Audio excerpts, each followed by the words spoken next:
Good afternoon बच्चों। आज हम लोग पार्ट 3 परमाणु की संरचना के बारे में पढ़ेंगे। कक्षा 7 में भी आप लोगों ने पढ़ा था कि पदार्थ वह वस्तु है जिसमें कुछ आयतन और द्रव्यमान होता है। प्राचीन काल से ही विभिन्न वैज्ञानिक और दार्शनिक पदार्थ की संरचना के विषय में कल्पना करते आए हैं। प्राचीन दार्शनिक महर्षि कर्णान ने बताया कि यदि हम पदार्थ को विभाजित करते जाएं तो हमें छोटे छोटे कण प्राप्त होंगे और एक ऐसी स्थिति आएगी जब हमें इसे और विभाजित नहीं किया जा सकेगा। इस प्रकार उन्होंने सूक्ष्म कणों की अवधारणा दी जिन्हें परमाणु नाम दिया गया। इस प्रकार दार्शनिक डीमाक्रिटस और एपिक्यूरस के भी यही विचार थे। उन्होंने पदार्थ के सूक्ष्म और विभाजित कण को परमाणु यानी एटम नाम दिया। इस प्रकार पदार्थ परमाणुओं से मिलकर बना है तथा परमाणु पदार्थ की मूलभूत इकाई है। सभी पदार्थ के परमाणु एक समान नहीं होते हैं।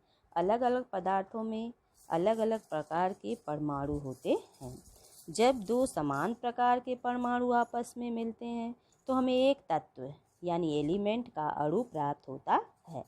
उदाहरण के लिए हाइड्रोजन के दो परमाणु हाइड्रोजन का एक अणु बनाते हैं यानी H2 बनाते हैं। जब असमान प्रकार के परमाणु आपस में मिलते हैं तो हमें एक यौगिक का अणु प्राप्त होता है, जैसा कि आप स्क्रीन पे देख रहे हैं, जैसे ऑक्सीजन या हाइड्रोजन। अणुओं के निर्माण के लिए एक साथ जुड़ जाते हैं। एक पानी के अणु में 3 परमाणु होते हैं, 2 हाइड्रोजन H परमाणु और एक ऑक्सीजन O परमाणु। यही कारण है कि पानी को कभी कभी H2A के रूप में जाना जाता है। पानी की एक बूंद में अरबों पानी की अणु शामिल हैं। इस तरह से आपको मैंने बताया कि जो परमाणु होते हैं उसके अणु जो होते हैं वो उसके मूलभूत इकाई होती है और समान यदि परमाणु आपस में मिलते हैं तो वह तत्व का अणु प्राप्त होता है। यदि असमान होते हैं तो यौगिक का अणु प्राप्त होता है। इसके बाद हम आज जानेंगे डाल्टन थियरी। डाल्टन थियरी, जैसा कि आप डाल्टन जी को देख रहे हैं स्क्रीन पर उनके चित्र को, डाल्टन जी ने बताया था कि जो परमाणु का सिद्धांत उन्होंने दिया उसके अंतर्गत पदार्थ या तत्व अनेक सूक्ष्म कणों से बना है जिन्हें परमाणु कहते हैं। परमाणु को ना तो नष्ट किया जा सकता है और ना ही बनाया जा सकता है। उन्होंने बताया कि परमाणु अविभाज्य होता है और एक ही तत्व के परमाणु भार, आकार व अन्य गुणों में समान होते हैं किंतु दूसरे तत्व के परमाणुओं से भिन्न होते हैं। परमाणु सरल पूर्णांक अनुपात में संयुक्त होते हैं। यह डाल्टन थियरी थी, उनके विचार थे जो मैंने अभी बताया। इसके बाद आप स्क्रीन पर देख रहे होंगे परमाणु की संरचना के बारे में एक चित्र दिया हुआ है। परमाणु के केंद्रीय भाग, इसमें प्रोटॉन और न्यूट्रॉन शामिल होते हैं। जैसा कि लाल रंग से आप देख रहे हैं प्रोटॉन दिखाई दे रहा, बैगनी रंग का न्यूट्रॉन और फिर नीले रंग का इलेक्ट्रॉन आपको दिखाई दे रहा है। यानी 3 मूल कणों से परमाणु बना होता है। जबकि डाल्टन ने बताया था कि अविभाज्य होता है, लेकिन 20वीं शताब्दी के आरंभ में अनेक वैज्ञानिकों ने इस क्षेत्र में कार्य किया और प्रयोगों के आधार पर सिद्ध किया कि परमाणु विभाज्य होता है। वह 3 मूल कणों में, जैसा कि स्क्रीन पे देख रहे हैं, प्रोटॉन, न्यूट्रॉन, इलेक्ट्रॉन में विभाजित होता है। प्रोटॉन की खोज गोल्डस्टीन जी ने किया था।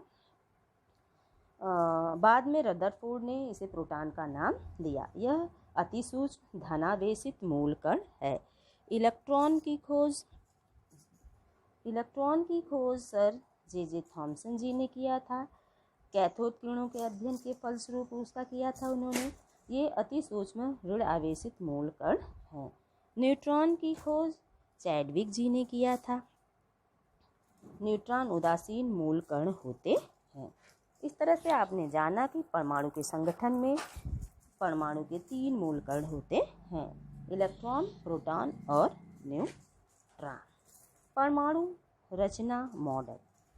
जब इलेक्ट्रॉन और प्रोटॉन की खोज हो गई तो सर्वप्रथम यह समस्या आई कि जो इलेक्ट्रॉन और प्रोटॉन हैं उनको परमाणु में उनके स्थान को निर्धारित करने की समस्या आई कि उनको कहाँ रखा जाए।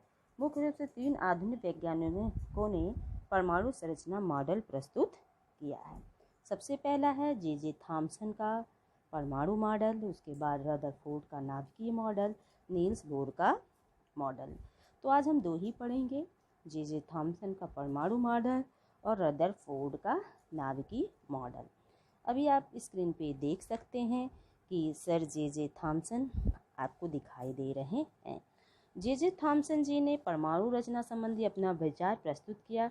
उनके अनुसार परमाणु को 10⁻10 मीटर व्यास का ठोस गोला माना जा सकता है, यानी ठोस गोला माना जा सकता है जिसका व्यास 10⁻10, जो प्रोटॉनों के कारण धनावेशित होता है तथा इसमें ऋणावेशित इलेक्ट्रॉन धसे होते हैं, जैसे कि चित्र में आपने देखा होगा थोड़ी देर पहले।